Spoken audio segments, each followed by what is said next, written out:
الحمد لله وكفى والصلاة والسلام على عباده الذين اصطفى خصوصا على أفضلهم وخاتم النبيين محمد الأمين وعلى آله وصحبه أجمعين. أما بعد فقد قال الله تبارك وتعالى كما ورد في سورة البقرة: اعوذ باللہ من الشیطان الرجیم بسم اللہ الرحمن الرحیم ولا تقولوا لمن يقتل في سبيل الله اموات بل احیاء ولكن لا تشعرون. وقال عز وجل كما ورد في سورة آل عمران: ولا تحسبن الذين قتلوا في سبيل الله امواتا بل احیاء عند ربهم يرزقون. وقال جل وعلا كما ورد في سورة القصص: تلك الدار الآخرة نجعلها للذين لا يريدون علوا في الأرض ولا فسادا والعاقبة للمتقين. صدق الله العظيم. رب اشرح لي صدري ويسر لي أمري واحلل عقدة من لساني يفقهوا قولي. اللهم ربنا الہمنا رشدنا واعذنا من شرور انفسنا. اللهم ارنا الحق حقا وارزقنا اتباعه وارنا الباطل باطلا وارزقنا اجتنابه. آمین یا رب العالمین. آپ کے علم ہے کہ آج ماہ محرم الحرام کی 15 تاریخ ہے. گویا کہ ابھی یوم عاشورہ کو گزرے ہوئے بمشکل 5 دن ہوئے ہیں. میں نے آج سے کوئی 11 دن قبل کراچی ہی میں فاران کلب کے زیر اہتمام ایک خاصے بڑے اجتماع سے خطاب کرتے ہوئے قرآن مجید کا فلسفہ شہادت بیان کیا تھا.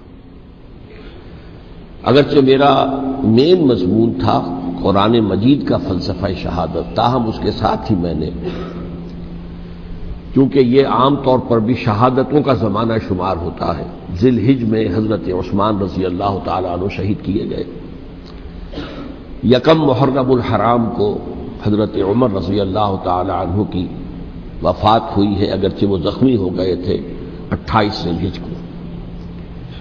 پھر یہ سانحہ کربلا پیش آیا ہے 10 محرم کو. تو یہ دن ہوتا ہے ایسا کہ جس میں انہی موضوعات پر تقاریر ہوتی ہے.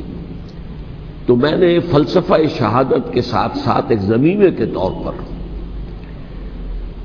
خلفائے ثلاثہ کی شہادت اور سانحہ کربلا کا تاریخی پس منظر بھی بیان کیا، لیکن وہ میرا اصل موضوع نہیں تھا. اصل وقت صرف ہوا تھا قرآن کا فلسفہ شہادت میں. اور دوسرے یہ کہ ان تاریخی پس منظر کے بیان میں بھی ظاہر بات ہے کہ سانحہ کربلا تک پہنچتے پہنچتے وقت بھی ختم ہو رہا تھا اور میری ہمت بھی اب جواب دے رہی تھی، اس لیے اس کا ذکر بہت ہی اجمال کے ساتھ ہوا تھا.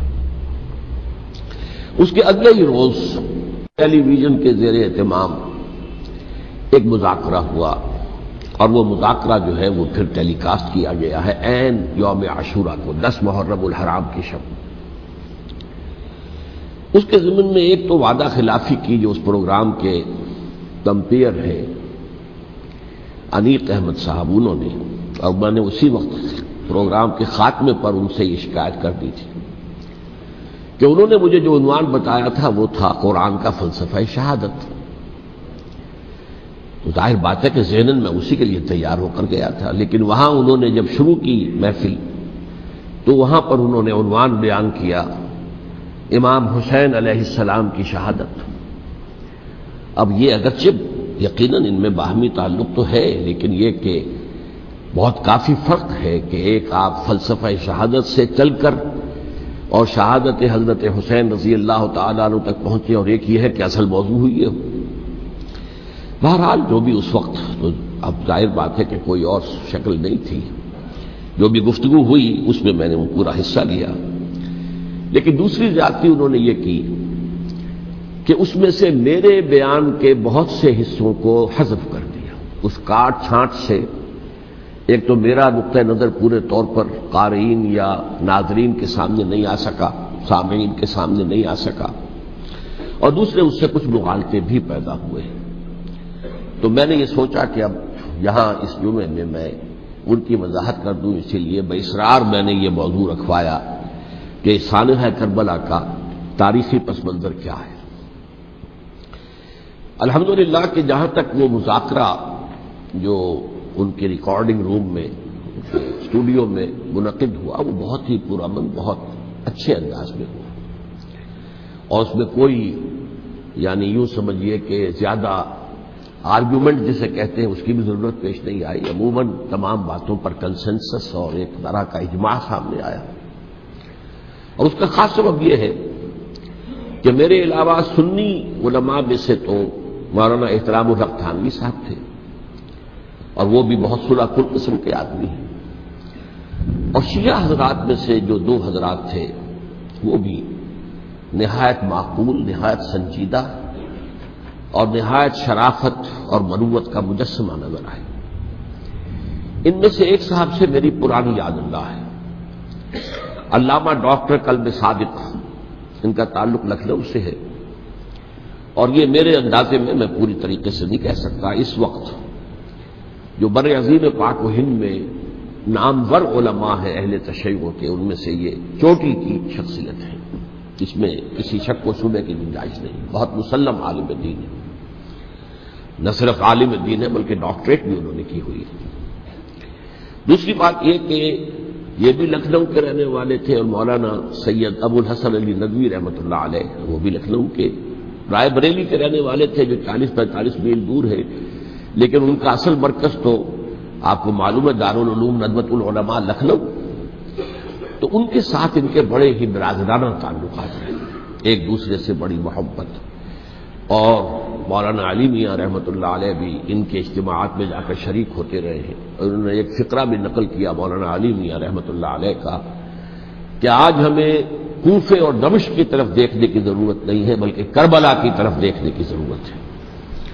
تو بہرحال مولانا علی میاں رحمۃ اللہ علیہ کو جو خاص تعلق تھا حضرت علی رضی اللہ تعالیٰ عنہ کی ذات کے ساتھ، اس پر تو ان کی ایک عظیم تصنیف جو ہے حضرت علی کی سیرت مطہرہ پر وہ خود دلالت کرتی ہے. تو علامہ ڈاکٹر قلب صادق جو ہے وہ ایک تو اہل تشیع کے چوٹی کے علماء میں سے ہیں، مولانا علی میاں کے ساتھ ان کے برادرانہ تعلقات، خود میرے ساتھ ان کا معاملہ یہ رہا. اس کی وجہ کیا ہے کہ یہ اتحاد بین المسلمین کے بہت بڑے داعی اور علم بردار ہیں. شیعہ سنی جو ہے منافرت اور مخاصمت کی بجائے چاہتے ہیں کہ مفاہمت ہو اور قرب ہو اور غلط فہمیوں کا ازالہ ہو. اسی وجہ سے ان کی خصوصی نظر عنایت مجھ پر رہی ہے. مجھے یہ تو پوری طرح یاد نہیں کہ کراچی میں بھی ان سے ملاقات ہوئی تھی یا نہیں، لیکن ایک مرتبہ لاہور تشریف لائے تھے اور وہاں مجھ سے ملاقات ہوئی. پھر ایک مرتبہ میں نیو یارک میں تھا اور اتفاقاً ان کا بھی وہیں پر قیام تھا یا تشریف آوری ہو گئی تھی، تو وہاں بھی بڑی مفصل ملاقات کے لیے وہ تشریف لائے تھے. پھر میرا جو ایک کتاب کہنے درمیانی شے ہے، شیعہ سنی مفاہمت کی ضرورت اور اہمیت، اس کے یہ باقاعدہ مبلغ رہے ہیں. اس کے بہت سے نسخے انہوں نے منگوا کر اپنے طور پر یہاں محرم الحرام کی جو ان کی مجالس ہوتی ہیں، اس مرتبہ بھی اسی کے لیے تشریف لائے ہوئے تھے، تو اس کے اندر انہوں نے اس کا تعارف کرایا، اس کی تعریف کی، اور اس کے بہت سے نسخے جو ہے وہ فروخت کروائے. تو یہ میں نے اصل میں آپ کے سامنے ایک پس منظر رکھ دیا ہے اس شخصیت کا کہ جو اس میں میجر ریپرزنٹیٹو تھے اہل تشیع کی طرف سے. انہوں نے ایک نکتہ جو بیان کیا، واقعہ یہ ہے کہ میرا ذہن بھی ادھر منتقل نہیں ہوا تھا اس سے پہلے. انہوں نے فرمایا کہ یہ اللہ کے راستے میں شہید ہو جانے والے کو جو اللہ کے راستے میں قتل ہو جائیں، سورہ بقرہ میں تو فرمایا انہیں مردہ مت کہو، وَلَا تَقُولُوا لِمَن يُقْتَلُ فِي سَبِيلِ اللَّهِ أَمْوَاتٌ بَلْ أَحْيَاءٌ وَلَٰكِن لَّا تَشْعُرُونَ. وہ تو زندہ ہے لیکن تمہیں ان کا شعور نہیں. لیکن سورہ آل عمران کے اندر جو آیت آئی ہے وَلَا تَحْسَبَنَّ الَّذِينَ قُتِلُوا فِي سَبِيلِ اللَّهِ أَمْوَاتًا بَلْ أَحْيَاءٌ عِندَ رَبِّهِمْ يُرْزَقُونَ. ہرگز مت سمجھنا ان کو جو اللہ کی راہ میں قتل ہو جائیں کہ وہ مردہ ہیں، وہ زندہ ہیں، اپنے رب کے پاس سے رزق پا رہے ہیں. تو انہوں نے کہا کہ اللہ تعالیٰ کی راہ میں قتل ہو جانے والے کو مقتول کہنا ہی نہیں، سمجھنا بھی غلط ہے. دل سے بھی بات جو ہے وہ یہ نہیں ہونی چاہیے کہ وہ مردہ ہے، بلکہ وہ زندہ ہے، اس شد و مد کے ساتھ ولا تحسبن، ہرگز نہ سمجھنا ان کو جو اللہ کی راہ میں قتل ہو جائیں کہ وہ مردہ ہے، وہ تو زندہ ہے، اپنے رب کے پاس سے رزق پا رہے ہیں۔ اس طرح میرا ذہن نہیں گیا تھا، میں اس کو تسلیم کر رہا ہوں۔ دوسرے جو شیعہ عالم دین تھے، مجھے ان کا پورا نام مستحضر نہیں ہے، نقوی صاحب، وہ بھی ڈاکٹر بھی ہیں اور عالم دین ہیں، وہ بھی تھے، اور وہ بھی بہت ہی یوں سمجھیے کہ یعنی دلیل کو تسلیم کرنے والے اور بہت ہی معقول انداز میں گفتگو کرنے والے تھے۔ بہرحال جب وہ مذاکرہ شروع ہوا تو سب سے پہلے ڈاکٹر قلب صادق صاحب کو دعوت دی گئی کہ وہ اظہار خیال کریں۔ انہوں نے انہی 2 آیتوں کے حوالے سے جو ابھی میں نے بیان کی ہے، ایک نقطہ بھی بیان کیا، کچھ اور باتیں بھی بیان کی۔ اس کے بعد جب میری باری آئی تو میں نے کہا کہ مجھ سے کچھ اور سوال کیا گیا تھا، لیکن میں نے کہا کہ میں پہلے بات وہیں سے شروع کرنا چاہتا ہوں۔ سوال یہ کیا گیا تھا ڈاکٹر قلب صادق سے کہ قرآن کا فلسفہ شہادت کیا ہے۔ تو میں نے کہا جو سوال آپ نے ان سے کیا تھا، میں اس کے جواب سے اپنی بات شروع کرنا چاہتا ہوں کہ میرے نزدیک قرآن مجید میں اللہ کی راہ میں قتل ہونے کے لیے لفظ شہادت آیا ہی نہیں ہے۔ حدیث میں ضرور آیا ہے بصیغہ مجہول، فقد استشہد، اس کی شہادت قبول کر لی گئی یا اس کو شہید بنا لیا گیا، اور اس معنی میں صرف ایک جگہ پر امکان ہے پورے قرآن میں، سورہ آل عمران کی ایک آیت میں، وَيَتَّخِذَ مِنكُمْ شُهَدَاءَ، کہ وہاں اس کے معنی لیے جا سکے مقتول فی سبیل اللہ کے، باقی کہیں بھی نہیں۔ یہ تو اصل میں کار رسالت کے لیے ایک اصطلاح ہے۔ ہر رسول شاہد بن کر آیا، شہید بن کر آیا، یہاں دنیا میں وہ اپنے عمل سے، اپنے قول سے، انفرادی اجتماعی سطح پر حق کی گواہی دیتا رہا، اور قیامت کے دن کھڑے ہو کر پروزیکیوشن وٹنس کی حیثیت سے اپنی قوم کے خلاف گواہی دے گا کہ اللہ میں نے ان کے سامنے تیرا پیغام پہنچا دیا تھا، اب جو کچھ انہوں نے کیا اس کے ذمہ دار یہ ہے۔ دے کانٹ پلیڈ اگنورنس، وہ یہ نہیں کہہ سکتے کہ ہمیں معلوم نہیں تھا، ہمیں بتایا نہیں گیا تھا۔ بہرحال اس پر مجھے بڑی خوشی ہوئی جب علامہ نقوی صاحب نے اس نقطے کو بہت سراہا اور انہوں نے تسلیم کیا کہ کچھ دنوں سے مجھے بھی یہ خیال ہو رہا تھا، یعنی یہ کہ یہ کوئی زیادہ پرانا خیال ان کا نہیں تھا۔ انہوں نے فرمایا کچھ دنوں سے مجھے بھی یہ خیال ہو رہا تھا کہ قرآن میں تو یہ لفظ شہید اور شہادت اس معنی میں ہے ہی نہیں۔ میرا گمان یہ ہے کہ چونکہ اس موضوع پر میں نے بہت تقریریں کی ہیں، سال ہر سال سے تقریریں کر رہا ہوں، قرآن کا فلسفہ شہادت کیا ہے، اور اس کے حوالے سے یہ کہ امت مسلمہ کا کیا فرض منصبی ہے، شہادت علی الناس کی کیا ذمہ داری ہے جو امت مسلمہ پر ہے۔ تو یہ تو میری دعوت قرآنی کے اہم مضامین میں سے ہے، تو ہو سکتا ہے کہ میری ہی کسی تقریر کی کوئی اڑتی ہوئی خبر ان کے کانوں تک پہنچی ہو، واللہ عالم، لیکن انہوں نے اس نقطے کو سراہا، اور مجھے اللہ کے فضل و کرم سے مجھے اس پر خوشی ہوئی کہ بجائے اس کے کہ وہ اس پر کوئی آرگیومنٹ کرتے، کوئی بحث و تبحیث کرتے، انہوں نے میری اس بات کو تسلیم کیا اور اس کی گویا کہ تائید کی۔ پھر میں نے عرض کیا کہ جہاں تک خلفائے ثلاثہ کی شہادت کا اور شہادت حسین یا سانحہ کربلا رضی اللہ تعالی عنہم اجمعین کا تعلق ہے، اصل میں اس کو نہیں سمجھ سکتے لوگ جب تک کہ ریولیوشن اور کاؤنٹر ریولیوشن کا فلسفہ سمجھ میں نہ آئے۔ جب کسی ملک میں کسی خطہ ارضی میں کوئی انقلابی تحریک چل رہی ہوتی ہے، ظاہر بات ہے ابتدا میں تو انقلابی لوگ چند ہوتے ہیں، کمزور ہوتے ہیں، ضعیف ہوتے ہیں، ان سے کوئی خطرہ محسوس نہیں ہوتا، لیکن کشاکش کے دوران ایک وقت آ جاتا ہے کہ پھر جو مخالف انقلاب ہیں وہ یہ سمجھ بیٹھتے ہیں، سمجھ جاتے ہیں کہ اب ہماری پیش نہیں جا رہی، اب ہمارا بس نہیں چلے گا، لہذا سر جھکا دو۔ اسے پنجابی محاورے میں کہا جاتا نیوی پاؤ، اس وقت کو گزارو۔ اب اس کے بعد پھر کوئی موقع ملا تو دیکھیں گے کہ اس انقلاب کو ہم انڈو کر سکیں، کاؤنٹر ریولیوشنری موومنٹس۔ یہ اصل میں فلسفہ سمجھ میں نہ آئے اور ریولیوشن کا فلسفہ سمجھ میں نہ آئے تو سیرت النبی سمجھ میں نہیں آ سکتی۔ منہج انقلاب نبوی میری کتاب ہے، اس کو پڑھیے تو سیرت کا وہ تجزیہ آپ کے سامنے آئے گا جو آپ کی آنکھیں کھول دے گا کہ سیرت کو ہم کیا سمجھتے رہے اور سیرت اصل میں ہے کیا۔ بہرحال یہ کاؤنٹر ریولیوشنری موومنٹس تھیں کہ جب عرب میں حضور کو فیصلہ کن قوت حاصل ہو گئی تو جو بھی مخالفین تھے انہوں نے سر جھکا لیا، سرنڈر کیا، اسلام لے آئے، گویا کہ چھپ گئے اسلام کے لبادے میں، لیکن وہ تھے اسی طاق میں کہ پھر کبھی موقع ملے تو پھر ہم اس نظام کو دہو بالا کر دیں، تلپٹ کر دیں۔ یہ رد عمل سب سے پہلے خود عرب کے اندر پیدا ہوا، کیونکہ مشرکین عرب کو جب سورہ توبہ کی پہلی 6 آیات نازل ہوئی ہیں جن میں الٹیمیٹم دے دیا گیا کہ اب کسی مشرک قبیلے سے کوئی معاہدہ اللہ کا اور اس کے رسول کا نہیں ہوگا، تمہیں 4 مہینے کی مہلت دی جا رہی ہے، یا ایمان لے آؤ اور یا تمہیں قتل کر دیا جائے گا۔ یہ بہت سخت آیات ہے قرآن کی، سورہ توبہ کی ابتدائی 6 آیات۔ اور حضرت علی رضی اللہ تعالیٰ عنہ کا کہنا یہ ہے کہ آپ کو معلوم ہے کہ مصحف میں یہ واحد صورت ہے جس سے پہلے بسم اللہ الرحمن الرحیم نہیں لکھی بھی آپ کو نظر آتی، باقی 113 صورتوں کے شروع میں بسم اللہ الرحمن الرحیم ہے۔ تو کیا وجہ ہے یہاں کیوں نہیں ہے؟ حضرت علی کا فرمانا ہے کہ یہ صورت تو تلوار ہاتھ میں لے کر اتری ہے، اور بسم اللہ الرحمن الرحیم میں اللہ تعالیٰ کے 2 اسماء ہیں، الرحمن الرحیم، تو یہ گویا کہ اس سے متضاد صورتحال ہے کہ اب تمہارے لیے آخری موقع ہے، یا ایمان لے آؤ اور یا قتل کر دیے جاؤ۔ اس میں ایک تیسری گنجائش خود بخود نکلتی تھی، یا یہ ملک چھوڑ کر چلے جاؤ، اور ایسا بہت سے لوگوں نے کیا، لیکن اکثر لوگوں نے گردن چکائی۔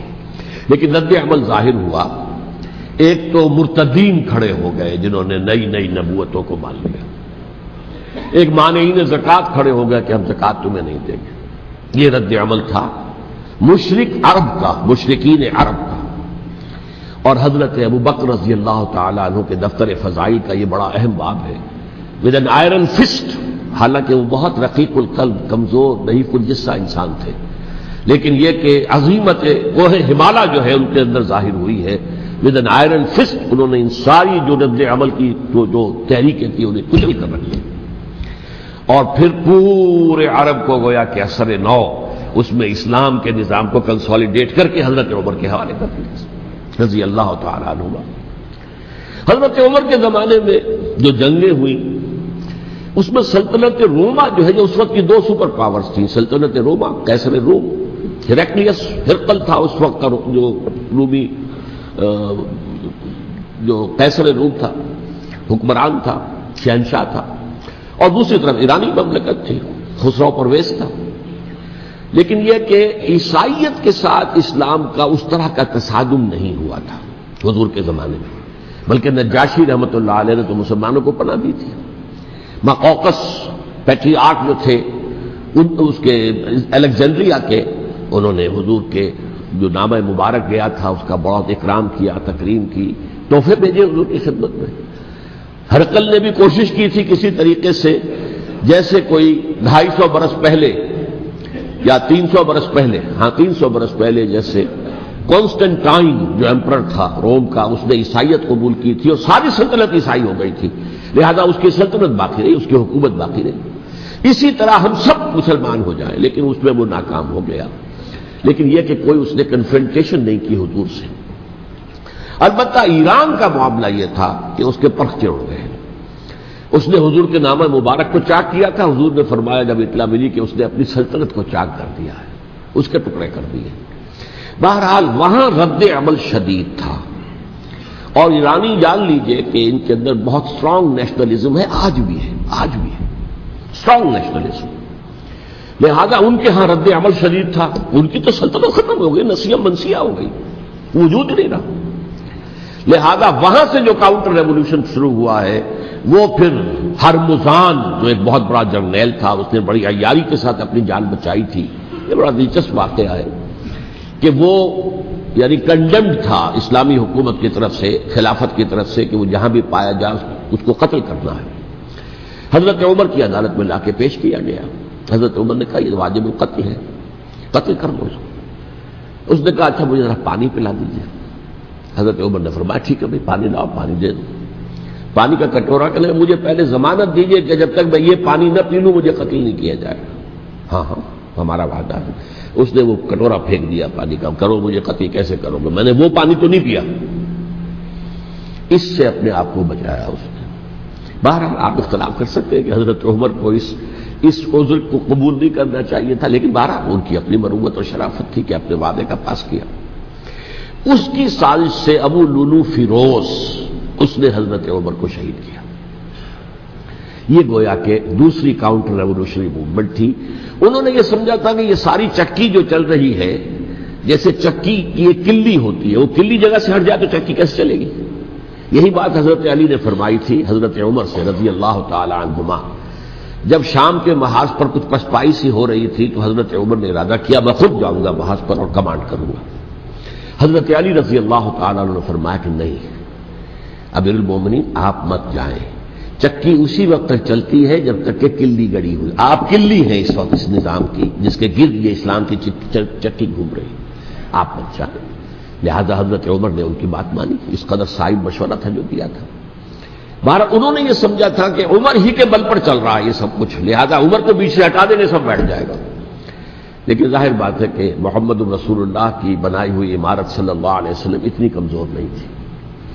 اس کے بعد حضرت عمر کے انتقال کے بعد حضرت عثمان کا انتخاب ہوا، اور حضرت عثمان کے بھی 10 سال پہلے جو ہے وہ بالکل حضرت عمر کی جو دور خلافت ہے اس کے بالکل مشابہ ہے، مماثلی.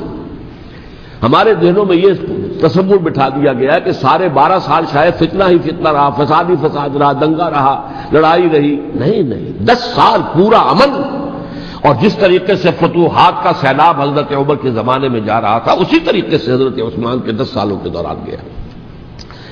آخری 2 سالوں میں ایک فتنہ اٹھا ہے. یہ فتنہ کیا ہے اس کو سمجھ لیجیے. مذاہب کی جو 3 سے کنفرنٹیشن ہوئی تھی، ایک تو یہ کہ مملکتوں میں سے مملکت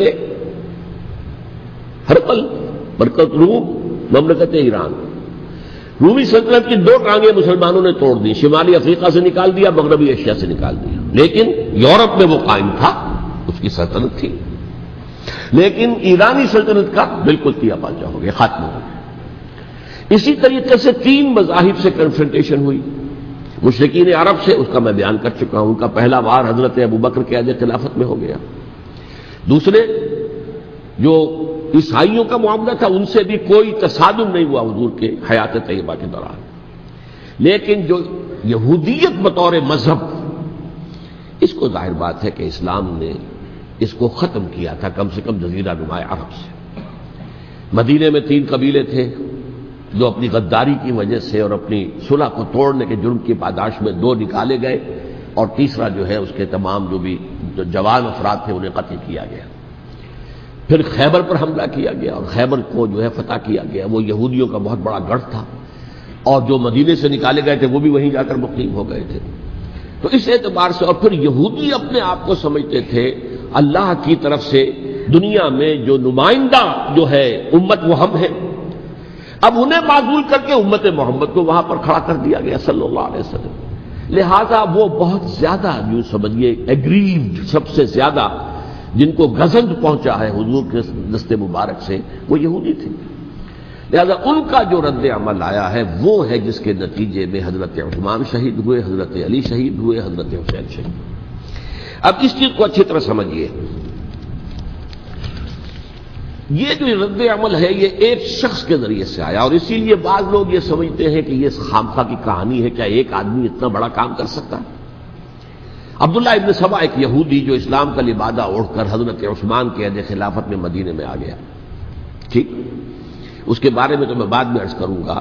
لیکن ایک شخص کیا کچھ کر سکتا ہے اس کی مثال میں صاحب دے دوں آپ کو. پہلے حضرت مسیح علیہ السلام کے پورے دین کو ایک شخص نے ختم کر دیا. سینٹ پال جسے دنیا جانتی ہے جس کے نام سے، توحید کو تثلیث میں بدل دیا. حضرت عیسیٰ علیہ السلام تو توحید کی تلقین کر کے گئے تھے، توحید ختم، تثلیث آ گئی، جس میں پہلے باپ ماں اور بیٹا تھے، اس کے بعد باپ بیٹا اور روح القدس ہو گئے، تثلیث. نمبر 2، شریعت موسوی کو ساقط کر دیا. لہذا اب پالزم جو ہے، کرسچینٹی نہیں رہی. وہ حضرت عیسیٰ کو کہہ کر گئے تھے کہ شریعت موسوی تم پر لاگو رہے گی، نافذ رہے گی، ساقط کر دیا. نمبر 3، اس نے عیسائیت کے دائرہ تبلیغ کو وسیع کر دیا، جنٹائلز یا گوئمز کے اندر بھی، غیر یہودیوں میں. حالانکہ حضرت مسیح کہہ کر گئے تھے کہ تمہیں صرف یہودیوں سے خطاب کرنا ہے، اور میں صرف اسرائیل کے گھرانے کی کھوئی ہوئی بھیڑوں کی تلاش میں آیا.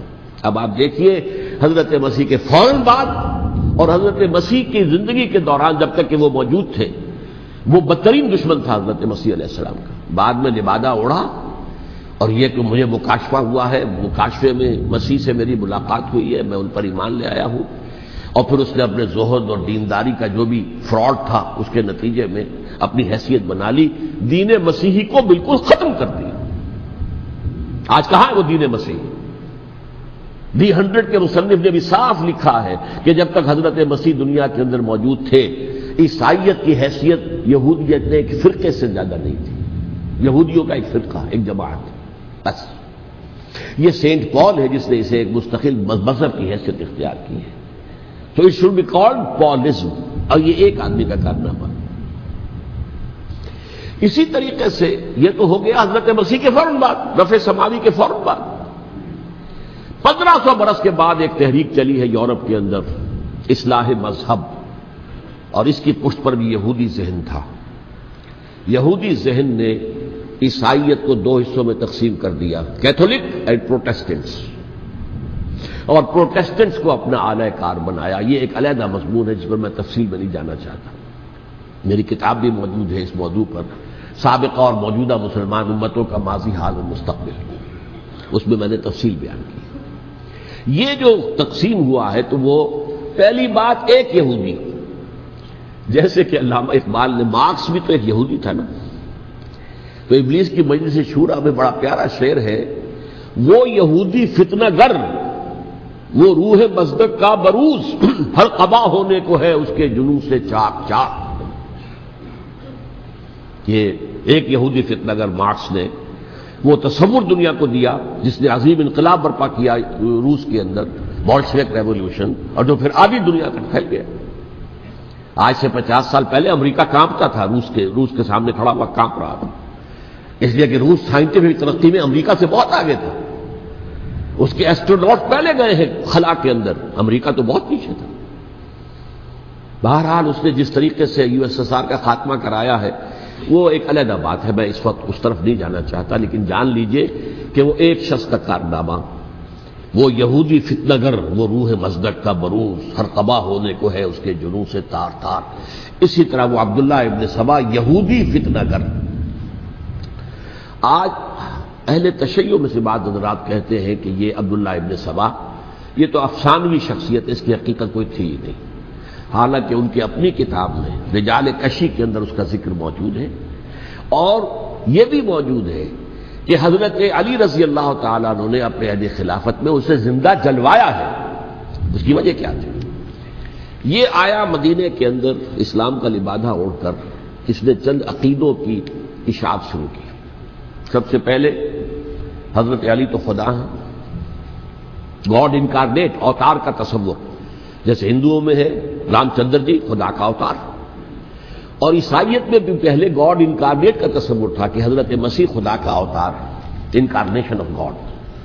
تو اس نے کہا کہ حضرت علی تو خدا کا اوتار ہے، خدا ہے۔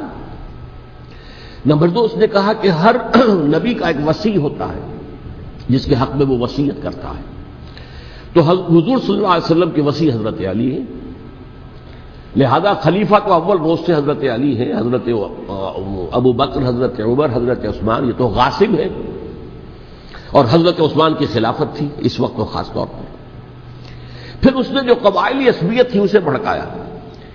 پرانی جو عصبیت چل رہی تھی قریش کے اندر، وہ دو گھرانے ایک دوسرے کے مد مقابل تھے۔ دیکھیے، ایک ہوتا ہے قبیلہ، ایک ہوتا ہے گھرانہ۔ ہمارے پنجاب میں ایک قبیلہ ہے وٹو قبیلہ، اس کے گھرانے بہت سے، مانے کے، لالے کے، سجے کے، شعبد کے، یعنی کوئی لالا تھا ان میں سے بڑا، ان کے بیٹے ہو گئے لالے کے، ان کی اولاد، خاندان یہ کہلاتے ہیں۔ قبیلہ ایک، یہ وٹو قبیلہ۔ تو قبیلہ تھا قریش، اس میں گھرانے بہت تھے، بنو ہاشم، بنو امیہ، بنو تیم، بنو عدی، یہ بہت سے گھرانے تھے۔ تو چوٹی کے دو گھرانے جو تھے وہ بنو ہاشم اور بنو امیہ، ان کے درمیان چپقلش تھی، مقابلہ، مسابقت، اور یہ مسابقت فی الخیر بھی ہوتی تھی۔ اگر انہوں نے غریبوں کو کھانے کھلائے ہیں تو ہم ان سے بڑھ کر کھلائیں گے، اگر وہ حاجیوں کی خدمت کرتے ہیں تو ہم ان سے بڑھ کر کریں گے۔ تو ان کے اندر یہ مسابقت الخیر بھی تھی، لیکن چپقلش تھی کہ کوئی ہم سے آگے نہ نکل جائے، وہ سمجھتا تھا وہ آگے نہ نکل جائے۔ اس شخص نے اس پرانی عصبیت کو تازہ کیا کہ حضور تو بنو ہاشم میں سے تھے، لہذا خلافت حق ہے بنو ہاشم کا، یہ غاصب ہے۔ اس سے پہلے دو خلفاء جو تھے وہ نہ بنو ہاشم سے تھے نہ بنو امیہ سے تھے۔ حضرت ابو بکر بنو تیم میں سے تھے، چھوٹا قبیلہ تھا۔ حضرت عمر بنی عدی میں سے تھے، وہ بھی چھوٹا قبیلہ تھا۔ یہ حضرت عثمان پہلے خلیفہ جو بنو امیہ میں سے تھے، جن کی پرانی چپقلش بنو ہاشم سے تھی۔ اب اس کو موقع مل گیا کہ پرانی قبائلی عصبیت کو بھڑکائے۔ یہ ہے اصل میں اس فتنے کا پس منظر عبداللہ ابن سبا نے جو آ کر پھیلایا ہے، اور اس کی تفصیل میں اس وقت میں نہیں جا سکتا، کیسے یہ فتنہ پروان چڑھا، کیا انہوں نے اسٹریٹجی اختیار کی، کہ یہ کیا کرتے تھے، گروہ بنا کر بھیجتے تھے لوگوں کو، کوفے میں جاؤ تو وہاں پر دمشق کے گورنر کے خلاف اور مصر کے گورنر کے خلاف الزامات لگاؤ، اس نے یہ کیا، وہ غبن کر گیا، وہ یہ کر گیا، وہ خیانت کر رہا ہے، وہ رشتہ داروں کو پال رہا ہے، اور عثمان کے خلاف بھی تقریریں کرو رضی اللہ تعالی عنہ۔ دمشق میں جاؤ تو کوفے کے گورنر کے خلاف، کیونکہ دمشق کے گورنر کے خلاف بات کرو گے تو لوگوں کو معلوم ہوگا کہ یہ جھوٹ بول رہے ہیں، لیکن یہ کہ وہاں تو تم بات کرو کوفے کے گورنر کے خلاف اور مصر کے گورنر کے خلاف اور حضرت عثمان کے خلاف۔ مصر میں جاؤ تو بات کرو کوفے کے اور شام کے گورنر کے خلاف اور حضرت عثمان کے خلاف۔ یہ انہوں نے ایسا اٹھایا، اور اس زمانے میں آپ کو معلوم ہے ذرائع رسل و رسائی تھے نہیں، نہ اس فتنے کی پتہ چل سکا جب تک کہ وہ فتنہ جو ہے پوری طرح برگ و بار لا کر تراور درخت نہیں بن گیا۔ اس کے نتیجے میں حضرت عثمان رضی اللہ تعالی عنہ شہید ہوئے، اور خلیفہ پھر حضرت علی رضی اللہ تعالی عنہ کو انہی سوائیوں نے، جنہوں نے گھیراؤ کیا تھا، جنہوں نے حضرت عثمان کو شہید کیا ہے، یہی حضرت علی رضی اللہ تعالیٰ عنہ کے ارد گرد ہوئے۔ اور حضرت علی رضی اللہ تعالیٰ عنہ بھی نہیں چاہتے تھے خلافت کی بیعت لینا، لیکن آخر کیا کرتے؟ کیا وہ امت کو بغیر خلیفہ کے چھوڑ دیتے؟ حضرت زبیر سے کہا گیا، انہوں نے نہیں مانا، رد کر دی بات۔ حضرت طلحہ سے کہا گیا، انہوں نے نہیں مانا، حضرت علی سے کہا گیا، اب عشرہ مبشرہ میں سے یہی تو تھے نا، لہذا انہوں نے تسلیم کر لیا، خلافت ہو گئی۔ لیکن اس کے بعد جو خانہ جنگی ہوئی ہے، اس خانہ جنگی کے نتیجے میں نوٹ کر لیجئے کہ 1,00,000 کے قریب مسلمان ایک دوسرے کی تلواروں اور نیزوں اور برچھیوں اور تیروں سے ختم ہو گئے، ہلاک ہو گئے۔ یہ ہماری تاریخ کا تاریخ ترین باب ہے۔ 5 سال، 4.5 سال حضرت علی کی خلافت کے، اور 6 مہینے حضرت حسن کی خلافت کے رضی اللہ تعالی عنہ۔ اس سے کیا ہوا کہ ایک طرف تو اسلام کی جو توسیع ہو رہی تھی، تھمتا نہ تھا کسی سے سیل رواں ہمارا، وہ سیلاب رک گیا، انٹرنل سیبوٹاج ہو گئی نا، اب تو اندر ہی آپس ہی میں اگر دست و گریبان ہو گئے تو باہر اب کیا توسیع کرتے ہیں، وہ توسیع کا عمل رک گیا۔ اور یوں سمجھیے کہ جیسے ٹرک اگر کبھی چل رہا ہو، بھرا ہوا ہو، لوڈڈ، اور وہ چڑھائی چڑھ رہا ہو، تو اگر کہیں موشن ٹوٹ جائے، ٹرک کو رکنا پڑے، تو ڈرائیور کے جان پر بن جاتی، اس لیے کہ اس کو دوبارہ سٹارٹ کرنا، اور جبکہ وہ چڑھائی پر ہے، انکلائن پر ہے، آسان کام نہیں ہوتا، خطرہ ہوتا ہے وہ پیچھے جو ہے وہ نہ جائے۔ اور پہاڑی علاقوں میں آپ کو معلوم ہے ذرا پیچھے چلے جانے کا مطلب جو ہے بہت خطرناک جو ہے نتیجہ نکل سکتا ہے۔ بہرحال حضرت علی رضی اللہ تعالیٰ عنہ نے اپنے خلافت میں ایک کام یہ کیا، اب اس کی کیا مصلحتیں تھیں یہ تو انہی کے علم میں ہوگا، ہم قیاس کر سکتے ہیں، اور میں اس تک میں نہیں جانا چاہتا۔ ابھی تک خلافت کا مرکز تھا مدینہ منورہ، حضرت ابوبکر، حضرت عمر، حضرت عثمان، وہیں جہاں حضور صلی اللہ علیہ وسلم رہے تھے اور جہاں پر کہ حضور مدفون تھے۔ لیکن حضرت علی نے اپنا مرکز جو ہے وہ کوفہ بنا دیا۔ اچھا، اس کی ایک ظاہری وجہ یہ سمجھ میں آتی ہے کہ اسلام کا جو پھیلاؤ ہو گیا تھا، وہ سلطنت اتنی وسیع ہو گئی تھی کہ مدینہ منورہ بہت جنوب میں اور بڑے صحرا کو عبور کر کے جانا ہوتا تھا۔ کوفہ جبکہ ایسی مقام پر تھا کہ جہاں سے مشرقی راستہ جا رہا ایران کو، عراق کے اندر تو ہے وہ شہر کوفہ، اور پھر ایران اور خراسان اور ہندوستان کو راستہ جا رہا ہے، وہیں سے شمال کی طرف جا رہا ہے، شام کی طرف اور ترکی کی طرف، اور وہاں سے پھر یہ کہ مغربی افریقہ کو بھی کنٹرول کرنا، جو شمالی افریقہ کو، وہ بھی آسان تھا۔ بہرحال حضرت علی نے کوفہ کو اپنا مرکز بنایا، اور نتیجہ یہ ہوا کہ سبائیوں کا بھی مرکز وہی بن گیا، چونکہ انہوں نے اپنے آپ کو گردا گرد رکھا حضرت علی کے رضی اللہ تعالی عنہ۔ اب ظاہر بات ہے کسی پرٹیکولر پرسن کے خلاف تو کوئی مقدمہ موجود تھا نہیں، بلکہ جب جنگ جمل ہو رہی تھی، ابھی جنگ نہیں ہوئی تھی، حضرت عائشہ، حضرت طلحہ، حضرت زبیر وہ لے کر آئے تھے لشکر اس مطالبے کے لیے کہ حضرت عثمان کے قاتلوں کو سزا دی جائے، قصاص لیا جائے۔ حضرت علی رضی اللہ تعالیٰ عنہ سے گفت و شنید ہو رہی تھی، حضرت علی جو ہے اس پر آمادہ ہو گئے کہ ٹھیک ہے، میں جو بھی قاتلین عثمان ہیں ان کو گرفتار کر کے سزا دوں گا۔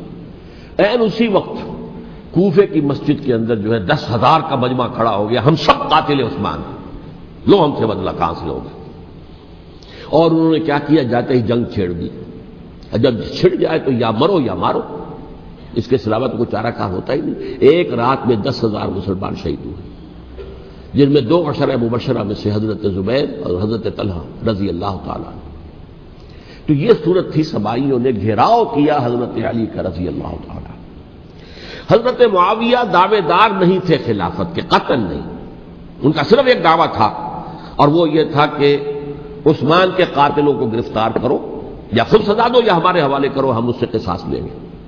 اس لیے کہ قبیلہ بنو امیہ کا تھا، اور حضرت امیر معاویہ بنو امیہ میں سے.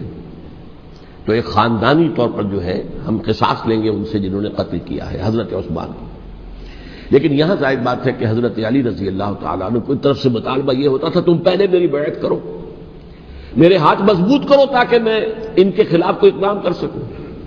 لیکن انہیں یہ اندازہ تھا کہ اگر میں نے بیعت کی تو ظاہر بات ہے کہ حضرت علی تک پہنچنے سے پہلے مجھے گردن بڑھا دیں گے یہ لوگ. اس لیے کہ سبائی جو ہے وہ آپ کو گھیرے ہوئے. بہرحال ایک عجیب الجھاؤ، ایک ڈائلیما تھا جس کی وجہ سے یہ جنگ چلتی رہی.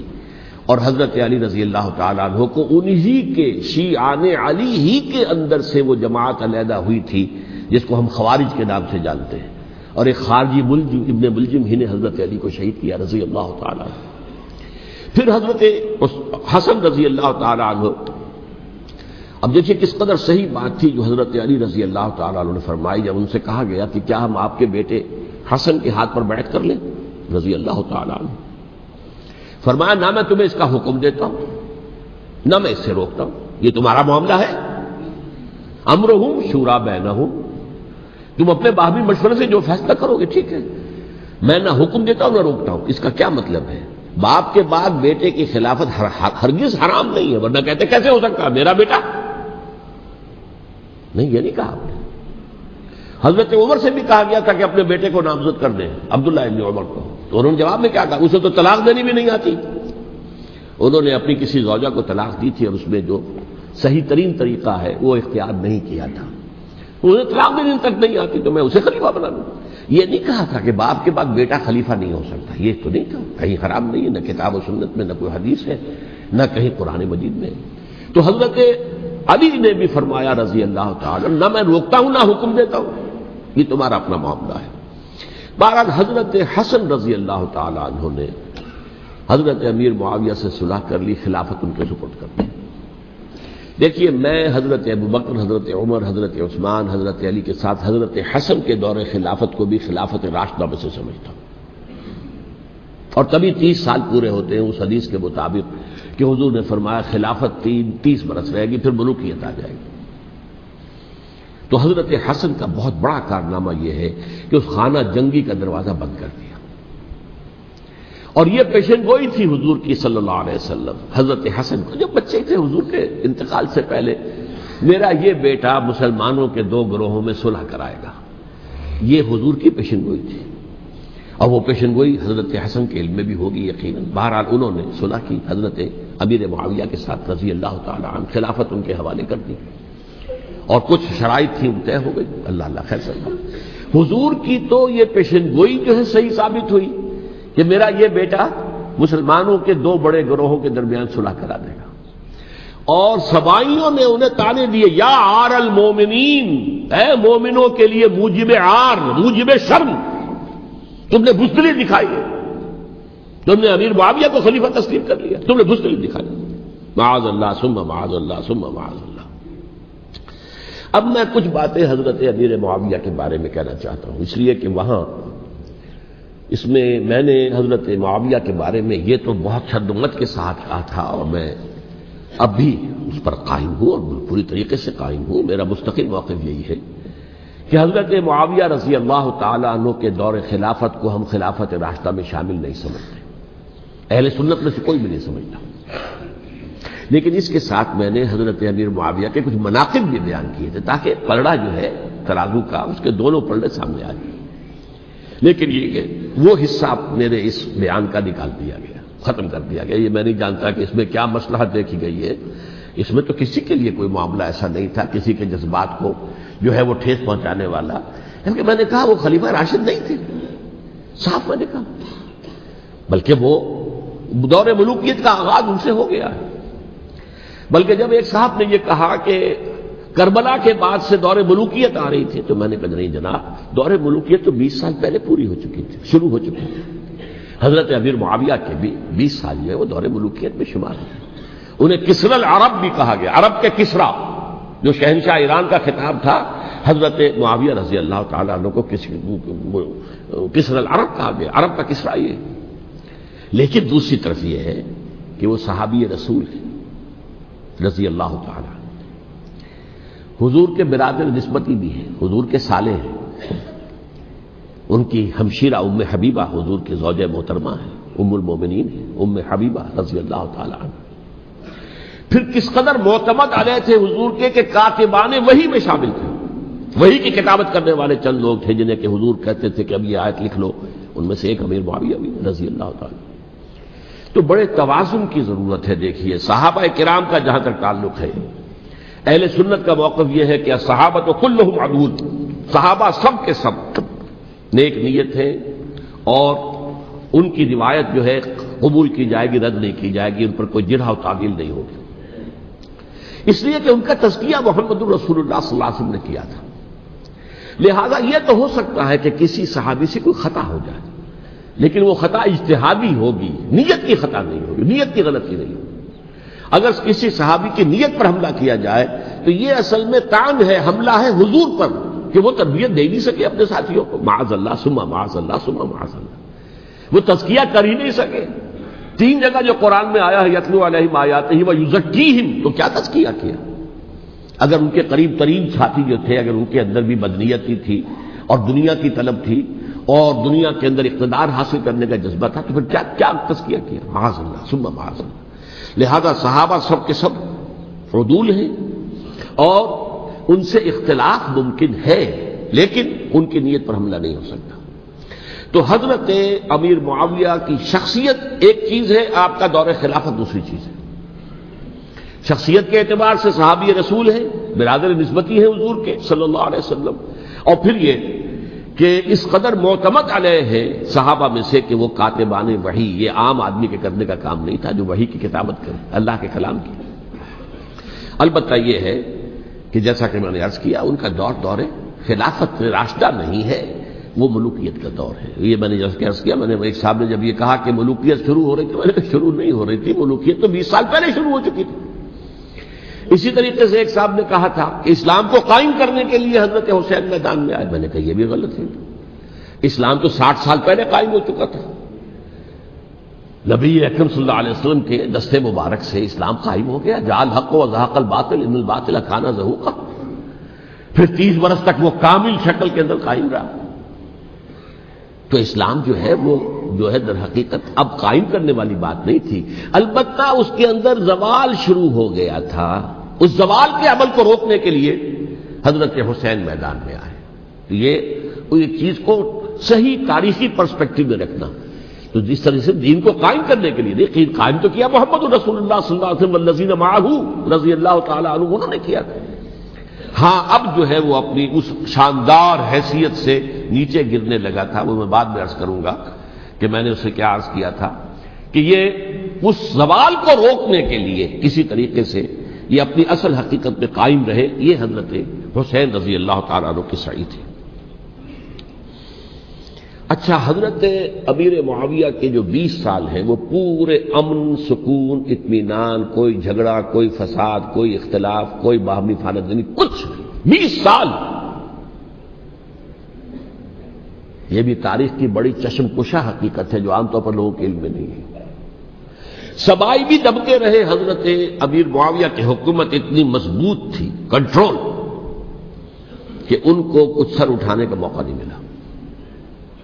موجود تھے، دبکے رہے، جیسا کہ میں نے کہا ریولوشن کے آخری مرحلے پر آ کر جو مخالفین ہیں وہ دب جاتے ہیں کہ پھر دیکھیں گے موقع ملے گا تو پھر لیں گے ان سے حساب کتاب۔ 20 سال رہے ہیں پورے امن کے، 10 سال کے بعد یعنی درمیان میں ہے حضرت امیر معاویہ کا عہد خلافت۔ ایک صحابی جو کہ بزرگ صحابہ میں سے ہیں، مغیرہ ابن شعبہ رضی اللہ تعالی عنہ، وہ آتے ہیں اور وہ کہتے ہیں کہ دیکھیے امیر المومنین، کتنی بڑی خانہ جنگی رہی تھی مسلمانوں کی آپس میں، اور اب بھی اگر آپ کسی کو نامزد کیے بغیر چھوڑ گئے امت کو تو پھر خانہ جنگی ہو جائے. 1 لاکھ اس وقت جو ہے وہ ہلاک ہوئے تھے، نہ معلوم اب کتنے ہلاک. لہذا آپ اپنی زندگی ہی میں نامزد کر دیجئے کسی کو خلیفہ، ولی عہد بنا دیجئے.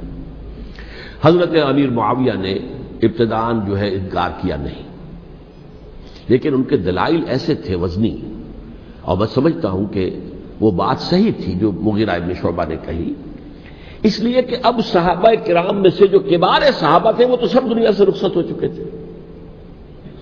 اب تو یا صغار صحابہ رہ گئے تھے جو حضور کے زمانے میں بچے تھے، حضرت حسن، حضرت حسین، عبداللہ ابن زبیر، یہ بچے تھے نا، یا تو وہ تھے، اور یا بالکل نو مسلم تھے. اور نو مسلموں میں بڑی تعداد وہ تھی جو ایرانیوں کی تھی، شامیوں کی تھی، ادھر کی تھی. تو ان کو تو ظاہر بات ہے کہ تربیت نبوی سے کیا خلافت راشدہ سے بھی اکثر و بیشتر کو کوئی حصہ ملا ہی نہیں. تو اس صورت میں اب وہ اعلیٰ ترین معیار پر حکومت کے نظام کو قائم کرنا ممکن نہیں ہے. کوئی قبائلی عصبیت جب تک حکومت کی پشت پر نہیں ہوگی، حکومت مستحکم نہیں ہوگی. یہ گویا کہ ایک جس کو کہتے ہیں کہ حقیقت بینی، واقعیت پسندی، ایک آئیڈیلزم ہے اور ایک ریئلزم ہے کہ آپ فیکٹس آن دی گراؤنڈ کو غور کریں، سوچیں اس کے اوپر اور پھر کوئی فیصلہ کریں. اس اعتبار سے پھر حضرت امیر معاویہ نے بات مان لی اور بیعت لے لی لوگوں سے حضرت یزید کے لیے کہ یہ خلیفہ ہوں گے میرے بعد. اس کو ولی عہدی کہتے ہیں. اچھا، اس وقت 5 افراد ایسے تھے کہ جنہوں نے اس سے اختلاف کیا. یہ بات بہت اہم ہے. میرا کتابچہ ہے سانحہ کربلا، اس کے کچھ نسخے آج یہاں ہوں گے، آپ لوگ پڑھیے اسے غور سے اور پھیلائیے تاکہ حقیقت سامنے آئے. 5 افراد کون تھے جو ہونے چاہیے؟ ابو بکر فوت ہو گئے، ان کے بیٹے عبد الرحمن ابن ابی بکر. عمر فوت ہو گئے، ان کے بیٹے عبداللہ ابن عمر. عباس فوت ہو گئے، ان کے بیٹے عبداللہ ابن عباس. زبیر فوت ہو گئے، ان کے بیٹے عبداللہ ابن زبیر. اور حضرت حسن جو ہے ان کا انتقال ہو چکا تھا، حضرت علی کے بیٹے حضرت حسین رضی اللہ تعالی عنہ مجمعین. حضرت حسن کے بارے میں ایک فریق کا کہنا یہ ہے کہ انہیں زہر دے کر ہلاک کیا گیا.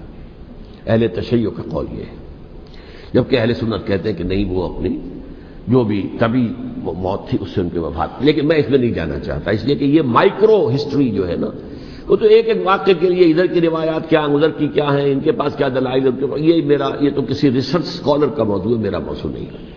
لیکن بہرحال یہ 5 حضرات تھے جنہوں نے ولی عہدی کی بیعت نہیں کی. لیکن حضرت معاویہ اتنے حلیم الطبع انسان تھے، انہوں نے جبر نہیں کیا، کوئی تشدد نہیں کیا. ٹھیک ہے، ولی عہدی کی بیعت نہیں کر رہے، کوئی بات نہیں، میری بیعت تو کی ہوئی ہے نا، ابھی تو میں زندہ ہوں، بات ختم ہو گئی. میری بیعت کو تو نہیں توڑا انہوں نے، فسخ بیعت نہیں کی. اس اعتبار سے انہوں نے نہ کوئی تشدد کیا، نہ جبر کیا، نہ کوئی مواخذہ کیا. لیکن جب امیر معاویہ کا انتقال ہو گیا، اب ولی عہدی کی بجائے وہ اب خلافت کی بیعت کی. سب لوگوں نے بیعت کر لی. ان 5 میں سے ایک فوت ہو چکے تھے. حضرت عبد الرحمن ابن ابی بکر فوت ہو چکے رضی اللہ تعالی. 4 تھے. ان 4 میں ایک اختلاف ہوا. 2 کی رائے یہ تھی، عبداللہ ابن عمر، عبداللہ ابن عباس، کہ اگرچہ یہ کام غلط ہوا ہے، اسلام کی روح کے منافی ہوا ہے، یہ بادشاہت کی بنیاد پڑ رہی ہے، لیکن یہ بات ایسی نہیں ہے کہ اس کی بنا پر ہم خانہ جنگی شروع کروا دیں، امت کے اندر خون خرابہ کروائیں، فساد کروائیں. لہذا انہوں نے بیعت کر لی. اب کوئی اگر یہ کہے معاذ اللہ کہ وہ بک گئے تھے یزید کے ہاتھوں، معاذ اللہ ثم معاذ اللہ، وہی بات آپ اختلاف کر سکتے ہیں کہ انہیں نہیں کرنی چاہیے تھی، یہ کوئی رائے رکھے، مجھے اختلاف نہیں. لیکن ان کی نیت پر حملہ کریں گے تو حملہ محمد رسول اللہ پر ہوگا صلی اللہ علیہ وسلم. عبداللہ ابن عمر کون ہے؟ کتنی حدیثیں ان سے جو ہے وہ منقول ہیں. عبداللہ ابن عباس کون ہے؟ جنہیں حضور نے جو ہے ان کے لیے دعا کی تھی، اے اللہ فقہہ فی الدین وعلمہ التاویل، اے اللہ اس نوجوان کو دین کا فہم عطا کر اور قرآن کی تعویل اور تفسیر کا علم عطا کر. حبر الامہ کہلاتے ہیں. وہ کہیں پیسوں اور ٹکوں کے عوض بن جانے والے نہیں تھے. انہوں نے امت کی مصلحت دیکھی، نیت جو ہے اس پر حملہ نہ کیجیے. البتہ اختلاف کا حق آپ کو حاصل ہے. 2 حضرات جو ہے ڈٹے رہے کہ نہیں، ہمیں کم وقت میں ریزسٹ کرنا ہے۔ عبداللہ ابن زبیر عمر کے اعتبار سے وہ بڑے ہیں، مسلمانوں میں سب سے پہلے ولادت مدینے میں جا کر جو ہوئی ہے وہ عبداللہ ابن زبیر کی ہوئی ہے۔ ہجرت کر کے جب مہاجرین وہاں پہنچے کچھ عرصے تک کسی کے ہاں کوئی اولاد نہیں ہوئی تو لوگوں نے تانے دینے شروع کر دیے کہ معلوم ہوتا ہے کہ یہاں آ کر یہ مکے کے رہنے والے جو ہیں کمزور ہو گئے ہیں، ان کی ہاں اولاد ہی نہیں ہو رہی۔ پھر عبداللہ ابن زبیر کی ولادت ہوئی ہے، یہ حضرت ابو بکر کے نواسے ہیں، حضور کی زوجہ محترمہ حضرت عائشہ کی بہن حضرت دیکھیے ابھی نام نکل گیا ہے جی، حضرت اسماء رضی اللہ تعالی عنہا عنہما، یہ ان کے صاحبزادے ہیں، حضرت زبیر کے بیٹے۔ ان کا فیصلہ ہوا کہ ہمیں رجسٹ کرنا ہے کم وقت میں، ایٹ اینی کاسٹ۔ حضرت حسین ابن علی رضی اللہ تعالی عنہما کا بھی فیصلہ ہوا کہ ہمیں رجسٹ کرنا ہے کم وقت میں۔ البتہ ان میں بھی ایک اختلاف ہو گیا، یعنی یہ دو تو جڑے رہے، ان دو میں اختلاف ہو گیا۔ عبداللہ ابن زبیر کا کہنا یہ تھا کہ ہمیں حجاز میں رہنا چاہیے، یہ سرزمین ہے جس میں نبوت کی برکات سب سے زیادہ ہیں، یہاں ہم مضبوط قلعے کے اندر ہیں، ہمیں یہاں سے جو ہے رجسٹ کرنا چاہیے اور ختم کرنا چاہیے اس نظام کے اندر جو خرابی آ گئی اس کو۔ حضرت حسین رضی اللہ تعالیٰ عنہ کے پاس خطوط کا تانتا بنا ہوا تھا، کوفے سے لوگ خط لکھ رہے تھے، آئیے آئیے آئیے، ہم آپ کے ہاتھ پر بیعت کریں گے، ہم آپ کے ہاتھ پر بیعت کریں گے، ہم آپ کے ہاتھ پر بیعت کریں گے۔ یہی وہ کوفہ جو حضرت علی کا دارالخلافہ رہا تھا اور جو پھر سبائیت کا گڑھ بن گیا تھا۔ چنانچہ حضرت حسین نے حضرت مسلم بن عقیل کو بھیجا وہاں پر کہ میرے نمائندے کی حیثیت سے جا کر وہاں پر بیعت لو۔ 10-12 ہزار افراد نے بیعت کر لی، لیکن اس کے بعد یزید کی طرف سے گورنر بنا کے بھیجا گیا ابن زیاد کو۔ ابن زیاد نے آ کر جو تشدد کیا اور سختی کی تو سب کے سب بیعت توڑ کر اور سب منحرف ہو گئے۔ مخلصین تو وہ تھے نہیں، الکوفی لایوفی، کوفی جو ہے وہ تو کوئی وعدہ وفا کرنے والا ہوتا ہی نہیں، بیعت توڑ دی۔ فمن نقص فانما ينقص على نفسه، بیعت کے بعد بیعت توڑ دینا بہت بڑا گناہ ہے، توڑ دی۔ ادھر اطلاع مل گئی حضرت حسین کو، چل چکے تھے وہ، راستے میں تھے کہ وہاں تو مسلم بن عقیل شہید ہو گئے اور سب لوگوں نے بیعت توڑ دی۔ اب واپس جانا چاہتے تھے لیکن مسلم بن عقیل کے بیٹے جو ہے اڑ گئے۔ یہ عرب کی اپنی ایک جو ہے پرانی ان کی حمیت اور ان کا قبائلی نظام کہ اب ہم اپنے والد کے خون کا قصاص لیے بغیر نہیں جائیں گے۔ حضرت حسین رضی اللہ تعالیٰ عنہ کی مروت اور شرافت، یہ میرا ساتھ دینے کے لیے آئے تھے، اب میں ان کا ساتھ نہ دوں تو یہ تو شرافت اور مروت کے خلاف ہے۔ کہا اچھا چلو چلتے۔ وہاں جا کر بھی عین اپنے میدان کے اندر بھی حضرت حسین رضی اللہ تعالیٰ عنہ نے 3 چیزیں پیش کی ان کوفیوں کے لشکر کے خلاف۔ سب سے بڑا لشکر کے اندر سب سے بڑے تو کوفی تھے جنہوں نے بیعتیں کی ہوئی تھی حضرت حسین کے ساتھ۔ دیکھو مجھے جانے دو واپس حجاز کی طرف، یا مجھے سرحدوں پر بھیج دو تاکہ میں کافروں کے ساتھ جنگ کرتے ہوئے اپنی جان دے دوں، یا مجھے یزید کے پاس جانے دو، میں اپنا معاملہ اس سے طے کر لوں۔ لیکن کوفیوں کو یہ گوارا نہیں تھا۔ اگر یہ یزید کے پاس پہنچ گئے تو ہمارا کچا چٹھا بیان کر دیں گے کہ مجھے تو ان لوگوں نے برگلا کر بلایا تھا۔ اس لیے کہ دیکھیے حضرت امیر معاویہ کے 20 سالوں کے دوران میں بتا چکا ہوں، ان کی حکومت اتنی مستحکم تھی کہ اس کے خلاف کوئی فتنہ اٹھانا ممکن نہیں تھا۔ اب کیونکہ چینج اوور ہوا تھا، اور چینج اوور میں آپ کو معلوم ہوتا ہے کہ ایک جس کو کہتے ہیں every thing is in the melting پاٹ، ابھی تو یہ درمیان کے اندر معاملہ ہے، تو انہیں موقع ملا، سر اٹھایا حضرت حسین رضی اللہ تعالیٰ عنہ کو، جو خطوط لکھے جس کے کہ تھیلے کے تھیلے اور بوریوں کی بوریاں بھری ہوئی حضرت حسین کے ساتھ تھی، وہ کہا کہ آئیے ہم آپ سے بیعت کریں گے۔ انہوں نے نہیں مانا، اور اصل میں حضرت حسین کے قاتل وہ کوفی ہیں، وہ بزدل، وہ منافق، جنہوں نے بیعت کر کے بیعت توڑی، اور اب وہ آ گئے کہ اگر یہ حسین رضی اللہ تعالیٰ عنہ بچ کر کہیں یزید کے پاس پہنچ گئے تو پھر ہمارا کچا چٹھا جو ہے وہ سامنے آ جائے گا اور ہماری پھر شامت آ جائے گی۔ لہذا انہوں نے قتل کیا حضرت حسین کو رضی اللہ تعالیٰ عنہ۔ ایک بات جو علامہ ڈاکٹر قلب صادق نے فرمائی، اور مجھے میرے علم میں یہ بات پہلے نہیں تھی، وہ یہ کہ حضرت حسین کے قتل کا فتویٰ ایک بہت بڑے مفتی نے دیا تھا۔ یہ بات بھی ذرا سمجھ لیجیے۔ حضرت حسین رضی اللہ تعالیٰ عنہ کے قتل کا فتویٰ ایک بہت بڑے مفتی نے دیا تھا. کیوں دیا تھا؟ اس لیے کہ حضور کی احادیث موجود ہیں کہ جب ایک شخص کی ایک خلیفہ کی بیعت ہو جائے تو دوسرا اگر کھڑا ہو تو اسے قتل کر دو. کھلی حدیث. اسی لیے ایک بہت بڑے مفسر بھی ہیں، فقیہ بھی ہیں، قاضی ابن العربی رحمۃ اللہ علیہ. ایک ابن عربی ہیں الف لام کے بغیر، ابن عربی، وہ بہت بڑے صوفی ہیں، فلسفی ہیں، اندلس کے ہیں. یہ قاضی ابن العربی ہیں جنہوں نے قرآن کی ایک تفسیر لکھی ہے اس اعتبار سے کہ صرف ان آیات کی تفسیر جن سے کہ فقہی احکام جو ہے ان کا استنباط ہوتا ہے.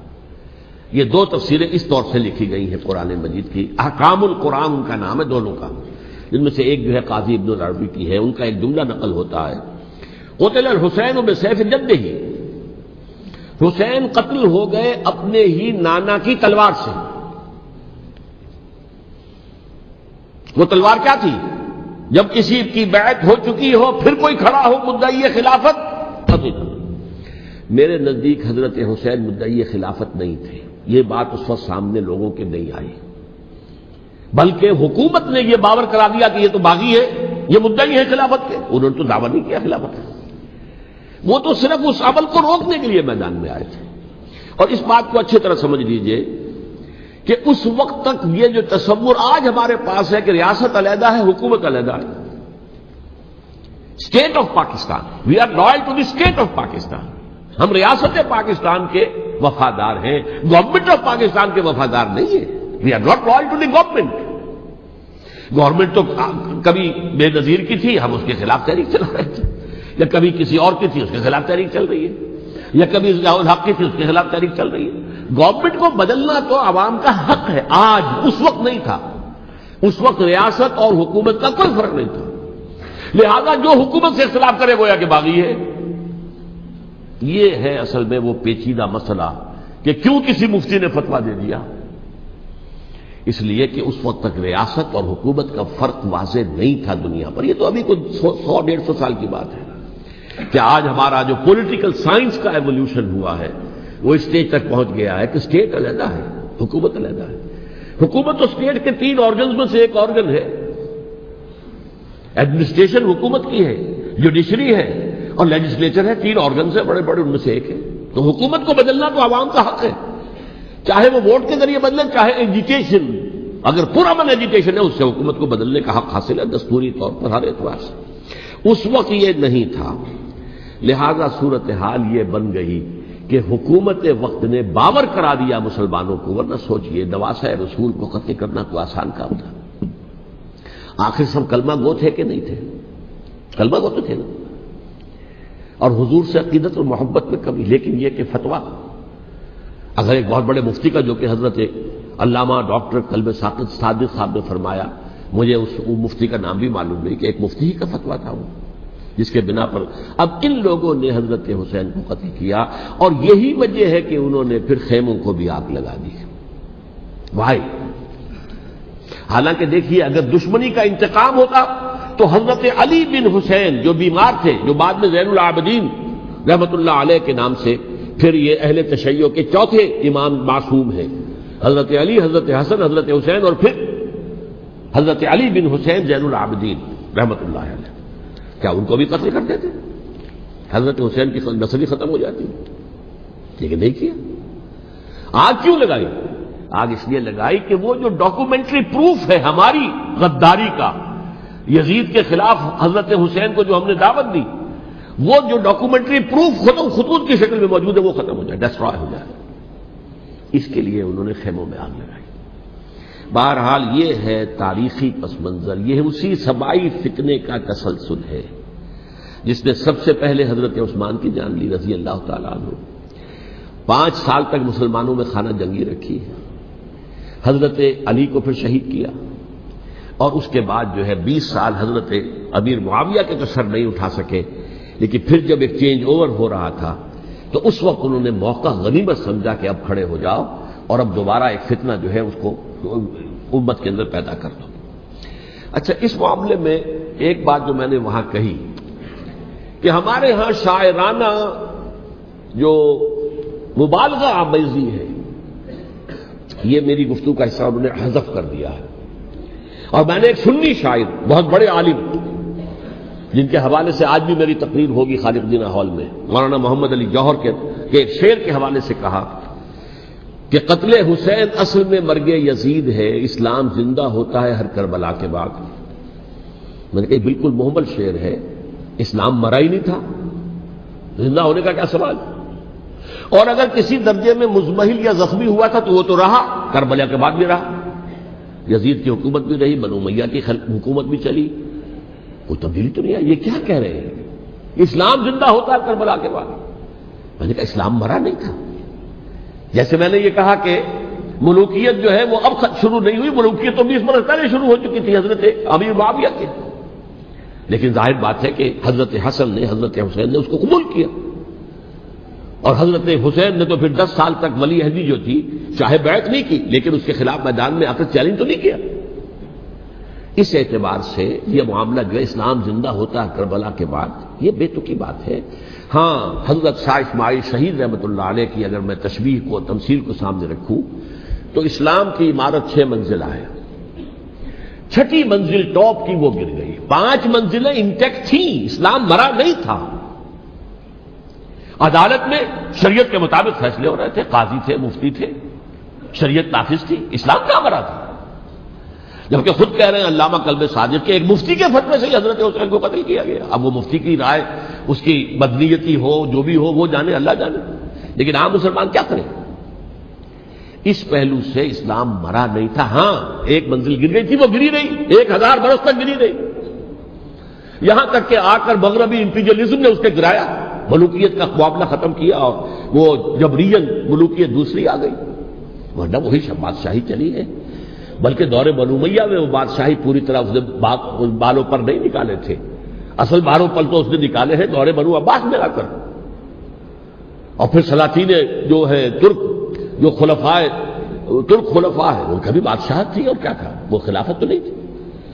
تو یہ تو اسلام میں جو بھی نقص واقع ہو گیا تھا، کمی واقع ہو گئی تھی، وہ جو کی تو برقرار رہی، اس کو بھی تسلیم کیا۔ میں اللہ کا شکر ادا کر کے کہتا ہوں کہ دونوں حضرات، دونوں شیعہ دانشور اور بڑی اعلیٰ سطح کے جو شیعہ عالم تھے، انہوں نے اس بات کو تسلیم کیا اور میری اس بات کو چیلنج نہیں کیا۔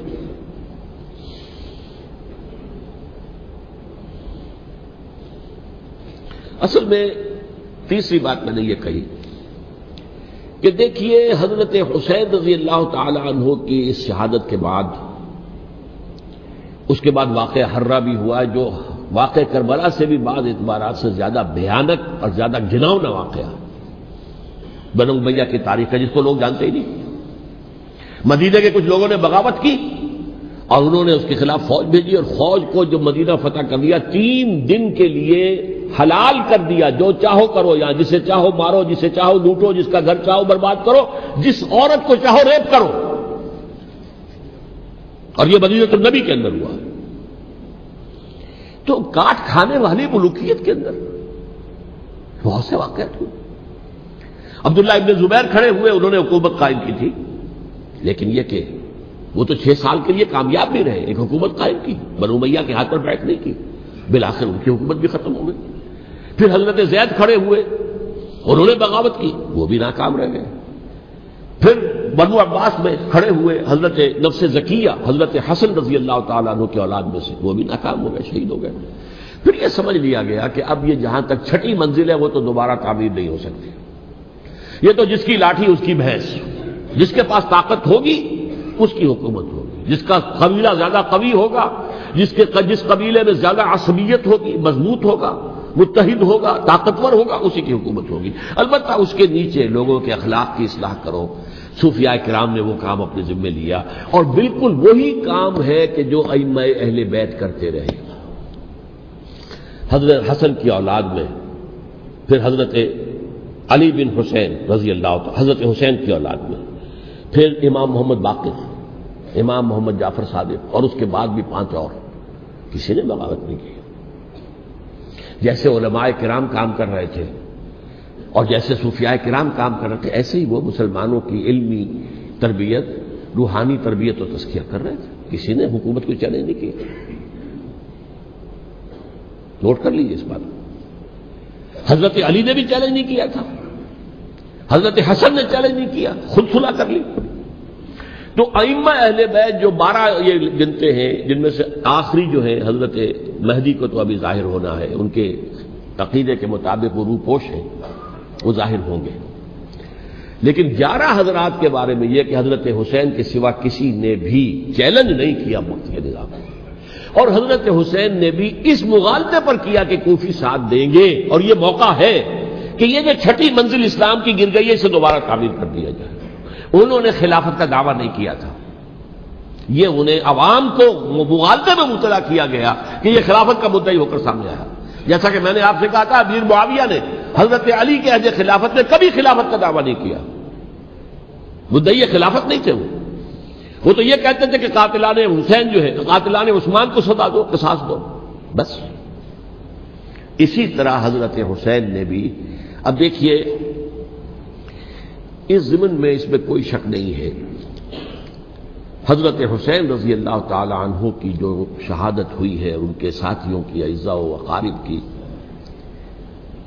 تاریخ انسانی میں یہ عزم, ہمت, شجاعت, مثابرت, صبر, استقلال, استقامت, اس کی بہت روشن مثال ہے, بہت روشن مثال ہے, بہت روشن مثال ہے. لیکن اس سے تاریخ کی رفتار پر کوئی اثر نہیں پڑا. وہ جو ملوکیت آ گئی تھی وہ اور گہری سے گہری ہوتی چلی گئی. واقعہ کربلا کے بعد تو واقعہ ہررا ہوا, میں نے گنوا دیا, اس سے زیادہ تو میرے خیال میں کہ اور ہمارے لیے لائق شرم جو ہے کوئی واقعہ ہے ہی نہیں اس پہلو سے.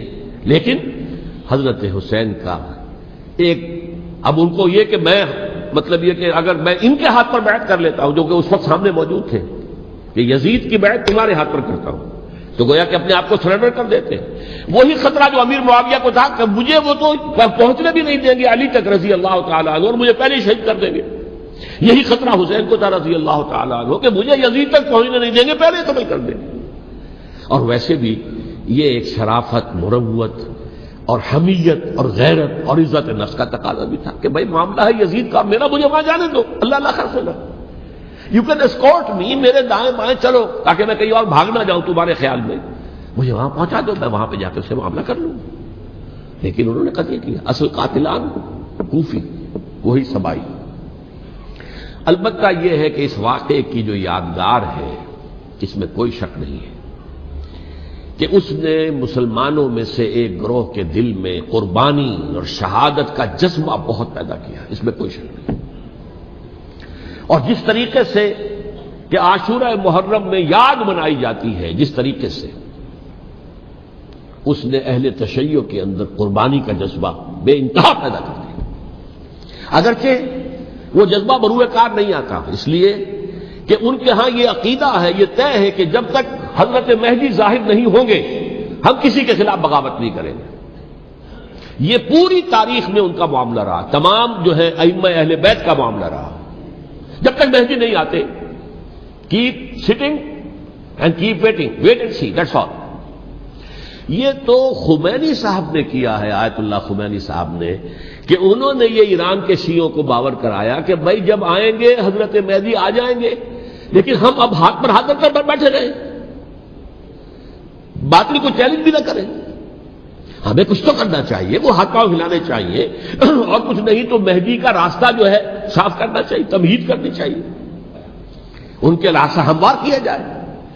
تو یہ ان کی بڑی عظمت ہے آیت اللہ خمینی صاحب کی کہ اہل تشیع ایران کے جو ہے ان سے انہوں نے یہ بات منوا لی کہ ہم بالکل انرٹ نہیں بیٹھے رہیں گے, بلکہ اب انہیں نائب امام قرار دے کر اور ولایت فقیہ کے فلسفے کے حوالے سے, یہ دو چیزیں ان کی جو ہیں بنیادی فلسفے کی ہیں, وہ اس وقت میرا موضوع نہیں ہے.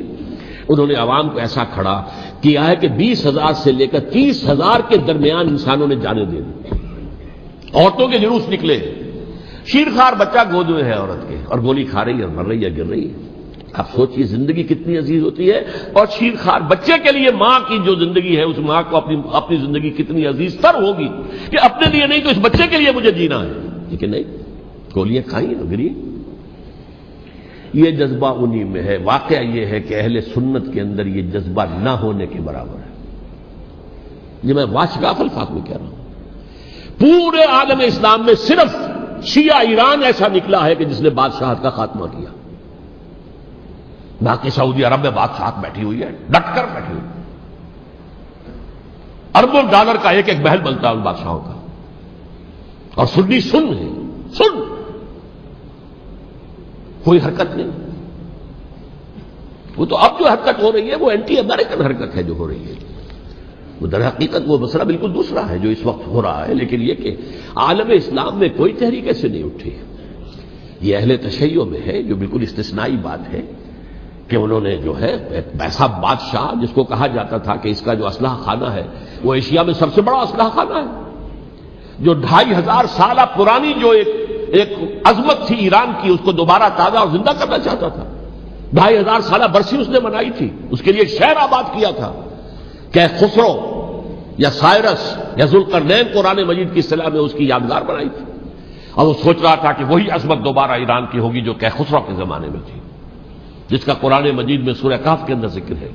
مشرقی فتوحات، مغربی فتوحات، شمالی فتوحات. تو وہ بادشاہ ہے اس کو بھاگنا پڑا ہوا قربانی کی وجہ سے. تو یہ جو ہے واقعہ کربلا نے اس میں کوئی شک نہیں ہے کہ ایک ایسی مشعل روشن کی ہے جس کو کہ ہر شخص کو دیکھنا چاہیے. یہ بھی انسان، جیسے کہ اقبال نے ایک شعر کہا تھا غالب کے لیے، فکر انسان پر تیری ہستی سے یہ روشن ہوا ہے پرے مرغ تخیل کی رسائی تاک ہو جا. تو فکر انسان پر حضرت حسین کی قربانی سے یہ واضح ہوا ہے کہ انسان کس حد تک جا سکتا ہے قربانی دینے کے لیے اپنے کسی مقصد کے لیے. مقصد ان کا جو تھا، میں نے اسی لیے آیت پڑھی تھی معاذ اللہ ثم معاذ اللہ. میں ایک آخری بات جو کہہ رہا ہوں وہ نوٹ کر لیجئے. ایک خاص انتہائی نقطۂ نظر کے عام کیے جانے کی وجہ سے سنیوں میں بھی ایک انتہائی رد عمل پیدا ہوا ہے. Extreme rightist سنیز. اگر ایک طرف سے حملہ کیا گیا ہے حضرت عثمان کی نیت پر، ان کو خیانت کا الزام لگایا گیا، ان پر اقربا پروری کا الزام لگایا گیا، حضرت ابو موسیٰ شریف پر خیانت اور غداری کا الزام لگایا گیا، یہ ساری چیزیں اگر صحابہ کرام کے اوپر ہوئی ہیں، امیر معاویہ پر، امیر اور عمرو بن العاص پر، تو جواب میں کچھ لوگ کھڑے ہو گئے. حضرت علی وہ اقتدار کے طالب تھے، معاذ اللہ ثم معاذ اللہ ثم معاذ اللہ. یہ اہل سنت کا موقف نہیں ہے. حضرت حسین اقتدار کے طالب تھے، ہرگز نہیں، ہرگز نہیں، ہرگز نہیں. وہی اصول جو میں نے بتایا تھا سب کے لیے لاگو رہے گا. وہ امیر معاویہ کے لیے ہے تو حضرت علی کے لیے بھی ہے، حضرت حسین کے لیے بھی ہے. کہ نیک نیت ہے، آپ ان کی کسی رائے سے اختلاف کر سکتے ہیں لیکن ان کی نیت پر حملہ نہیں کریں گے. نیت پر حملہ کریں گے آپ کا ایمان بالرسالت جو ہے وہ مجروح ہو جاتا. یہ رسول کے ساتھ بھی ہے، رسول نے ان کا تزکیہ کیا، یتلو علیہم آیاتہ ویزکیہم، اس کا سارا عمل محمد کا کیا ہوا ہے صلی اللہ علیہ وسلم. تو صحابی کے معاملے میں یہ ہمارے ہاں ان کو اہل سنت جو ہے جو معتدل مزاج کے، اور اکثریت ان کی، یہ تو چند لوگ ہیں ذرا قلم چلا لیتے ہیں تو ان کی بہت سی کچھ چھوٹی چھوٹی کتابیں بھی شائع ہو گئی ہیں بہت، لیکن انہیں اہل سنت نے قرار دیا ناسبی یا خارجی. جیسے خوارج نے کہا تھا حضرت علی بھی کافر ہے اور حضرت امیر معاویہ بھی کافر ہیں، حضرت عمرو بن العاص بھی کافر ہے، معاذ اللہ ثم معاذ اللہ. ایسے ہی کچھ لوگ حضرت حسین پر بھی الزام لگاتے ہیں کہ اقتدار کی حوث اور طلب کے اندر انہوں نے یہ سارا سفر کیا تھا اور بس یہ ہے کہ وہ جو بازی تھی وہ ہار گئے. اللہ اللہ خیر صلی اللہ، اس سے آگے کیا ہے معاملہ؟ نہیں، معاذ اللہ ثم معاذ اللہ. اسی لیے میں نے آیت آج جو پڑھی تھی ایک اور جو بہت بظاہر آپ کو معلوم ہوئی ہوگی، غیر متعلق ہے میرے آج کے عنوان سے. تلک الدار الآخرۃ نجعلھا للذین لا یریدون علوا فی الارض ولا فسادا. یہ سورہ قصص کے آخری آیات میں سے. دیکھو یہ آخرت کا گھر جو ہے وہ ہم خاص کر دیں گے ان لوگوں کے لیے جو اس زمین میں اپنے اقتدار کے طالب نہیں ہوتے. زمین میں اقتدار کے طالب ہو گے فساد ہو جائے گا. تم بھی طالب، میں بھی طالب، جھگڑا ہوگا، لڑائی ہوگی، دنگا ہوگا، فساد ہوگا. تلک الدار الآخرۃ نجعلھا للذین لا یریدون علوا فی الارض ولا فسادا.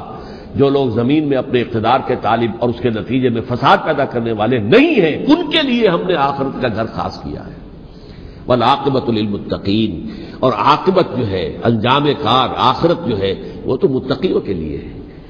اسی میں آئیں گے سب صحابہ کرام، خواہ وہ حضرت علی ہے رضی اللہ تعالیٰ عنہ، اور خواہ وہ حضرت امیر معاویہ ہیں، حضرت عثمان ہیں رضی اللہ تعالیٰ عنہما، خواہ حضرت حسن ہیں، حضرت حسین ہیں رضی اللہ تعالیٰ عنہما، خواہ عبداللہ ابن زبیر ہے، خواہ عبداللہ ابن عباس ہے، خواہ عبداللہ ابن عمر ہے رضی اللہ تعالیٰ عنہم اجمعین۔ اس اصول کو سامنے رکھ کر اختلاف آپ کر سکتے ہیں کسی سے بھی، لیکن کسی کی نیت پر حملہ کریں گے تو اصل میں آپ کا ایمان بالرسالت مجروح ہو جائے گا۔ علی کو نبی اکرم صلی اللہ علیہ وسلم نے اپنا نائب بنا کر چھوڑا تھا جب غزوہ تبوک میں جا رہے تھے مدینے میں۔ حضرت علی نے کہا کہ مجھے آپ عورتوں کے ساتھ بٹھا کے جا رہے ہیں۔ فرمایا تمہارا مقام میرے ساتھ وہی ہے جو موسیٰ کے ساتھ ہارون کا تھا۔ ہارون کو چھوڑ کر گئے تھے نا یہودیوں کے پاس جب گئے تھے تورات لینے کے لیے، تو تمہارا وہی مقام ہے میرے ساتھ۔